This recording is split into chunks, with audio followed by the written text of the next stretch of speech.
Hello Virgo, this is Inspire 2016 with your weekly tarot reading for the week commencing the 14th of March until the 21st of March 2022. The first card for you is representing, how do you feel about yourself? Your card is the Two of Cups. This card typically points towards a relationship that is based on mutual attraction and romantic inclinations. It reflects the clear, nurturing, supportive and heartfelt exchange of emotions that is the gift of a romantic relationship. The Two of Cups represents love that is nurturing, creative, clearly focused, inspirational and equally fulfilling. In a reading, this is often a beautiful start to a new romance in which you will experience understanding, harmony and deep love between two souls. The seed has blossomed into a tree of appreciation. Kindness and thoughtfulness will bind your two hearts together with the feeling of being simultaneously very special to one another. In some cases, the Two of Cups can refer to marriage, proposals and engagements, particularly as this card portrays what looks like a wedding or hand fasting. It is a reflection of commitment between two individuals, to say that they will go through life together, always considerate of each other's needs and wishes. Outside of love, the Two of Cups reflects a partnership of sorts, be it a business partnership, friendship or even a relationship between a person and their pet. On first glance, the Two of Cups shares a similar message to the Lovers. However, the energy of the Two of Cups is slightly weaker than the Lovers card. Whereas the Lovers is the reunion of two complete beings, the Two of Cups is a less mature union that, stable as it may seem, does have the potential to come undone over a longer period of time. So, while the union is strong now, it is not clear whether the relationship shown by the Two of Cups can stand the test of time. Only the two people involved can decide that. Despite the focus on the two beings shown on this card, the Two of Cups also points to what is happening within the individual. To be truly loved, deeply treasured and valued highly by others, you must first and foremost strive to create those feelings for yourself. That is, when you work toward loving yourself, you hold your inner spirit in high regard, treating it with deference and deep respect. When you see yourself in this positive light, other people cannot help but respond to your personal sense of value in an equally positive manner. The second card for you is representing, what do you want most right now? Your card is the Six of Pentacles. This card is representing being in harmony with your money. The amount that comes in and the amount that flows out are in balance, and you are thankful for what you have without being grasping of it, and happy to share with others in need.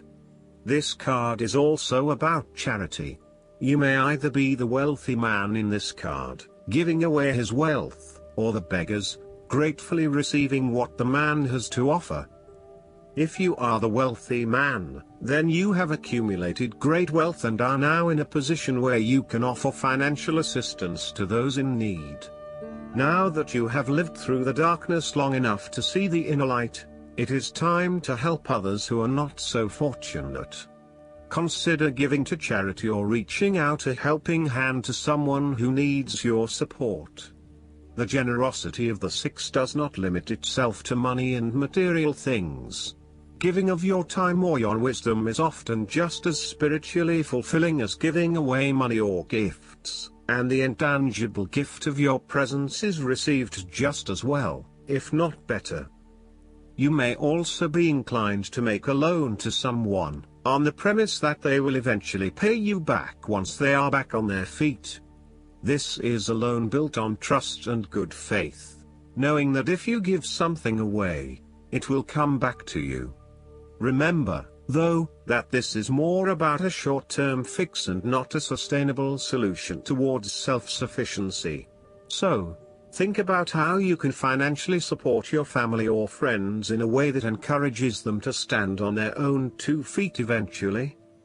If you are the beggars in the Six of Pentacles, then you may be the recipient of someone else's charitable activities.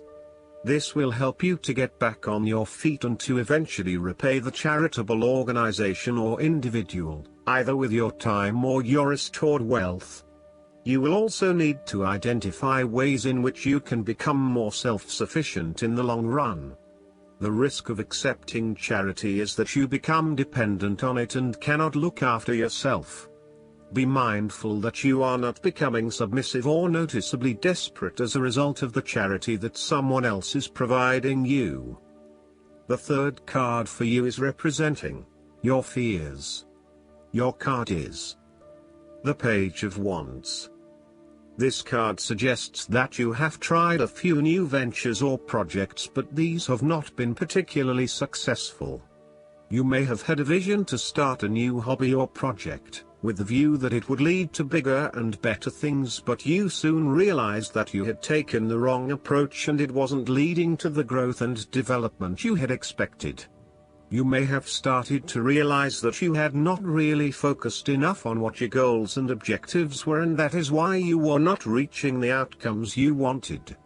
Luckily, you had not progressed too far along and were able to easily retreat from those projects with limited impact. Sometimes, too, these setbacks can be helpful in testing out new territories and exploring what will and will not work for you. You may also find that your eagerness to start something new has been negatively impacted by complexities, obstacles and opposition, which has resulted in a lack of motivation and indecisiveness about your path forward. You may also be fearful of whether you can really get your project or idea up and running, or if you are just going to be weighed down by more responsibility and troubles.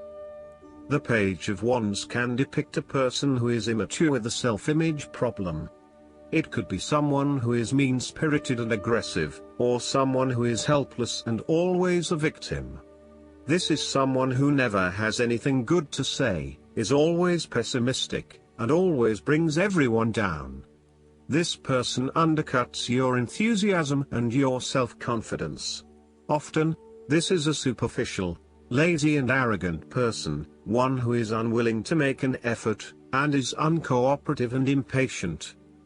The fourth card for you is representing what is going for you.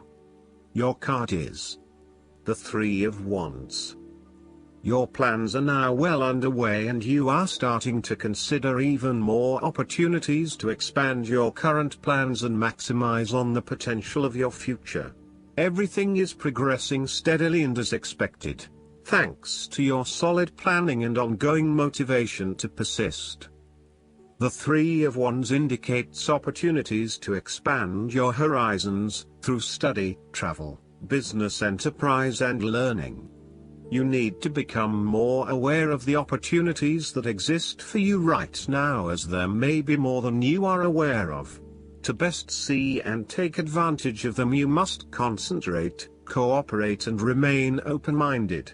You may be more aware that your best opportunities lie outside of your current environment, so it is time to think big. Consider what you can do to open doors for yourself and create more development and self-exploration opportunities. It also signifies the changes and challenges that are up ahead and that are associated with expanding your horizons and entering new territories. Given the man in this card can see far ahead of himself, then you are likely to already be aware of the upcoming changes and challenges and can prepare for them ahead of time. Similarly, this card is also about embracing change and adopting a longer-term view.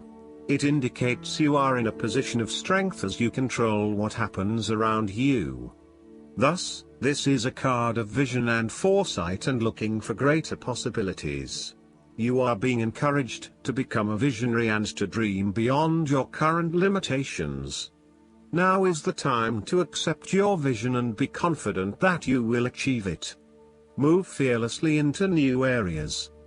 Given the expanse of the water in the card, the Three of Wands often depicts travel.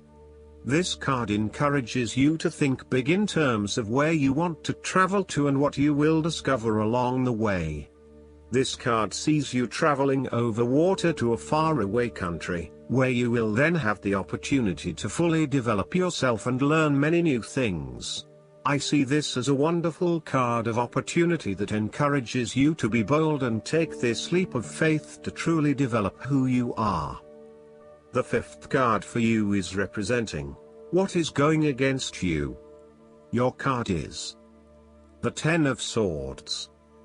This card indicates a painful ending which must occur for there to be growth and regeneration.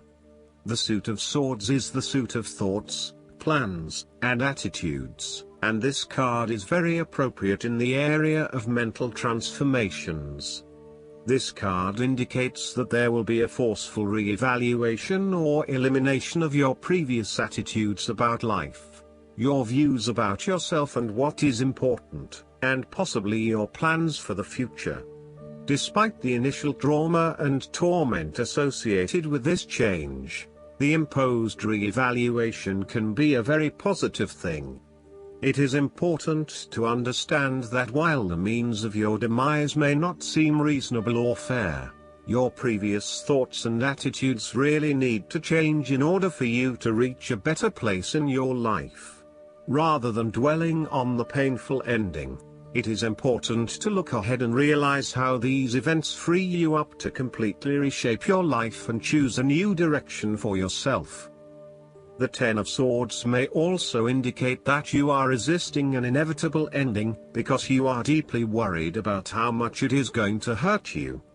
However, what you are doing is delaying the inevitable and possibly making it even worse for yourself because you keep trying to put off something that needs to happen anyway for your own personal transformation. For example, a relationship may have come to an end but you are still intimate with your ex because you cannot bear to let go. This is only drawing out the pain much longer, and it is best to completely let go at this stage. Sometimes, the Ten of Swords may reflect fear of ruin, even if that ruin has not yet occurred. You are always be thinking of the worst case scenario and planning for the worst, even if it does not happen.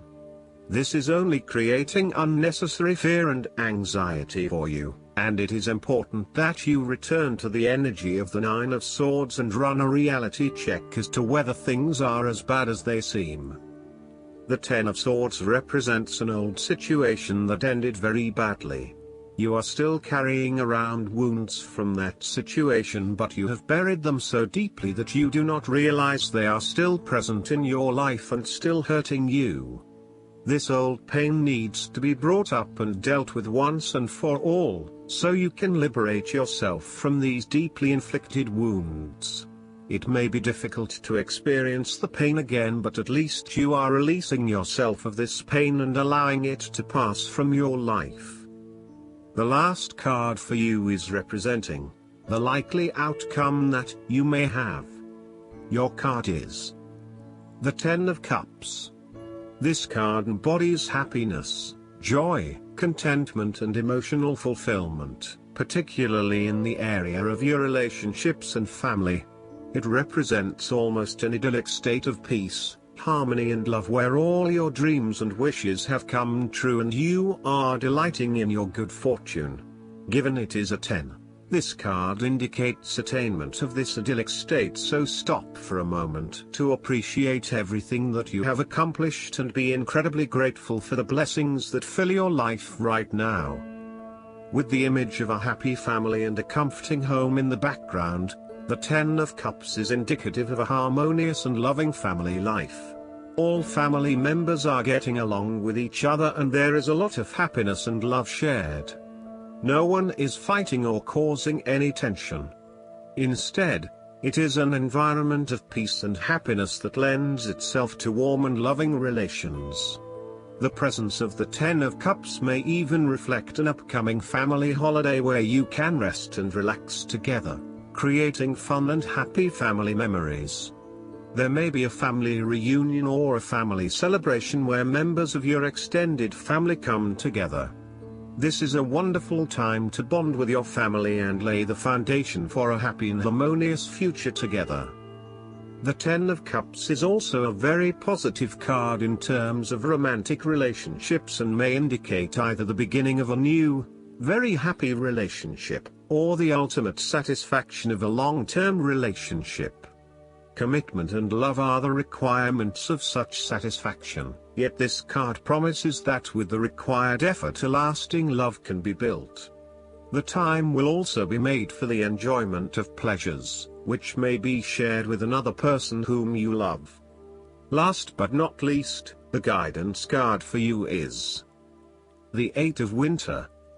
The idea that you're trapped by your situation is a false one.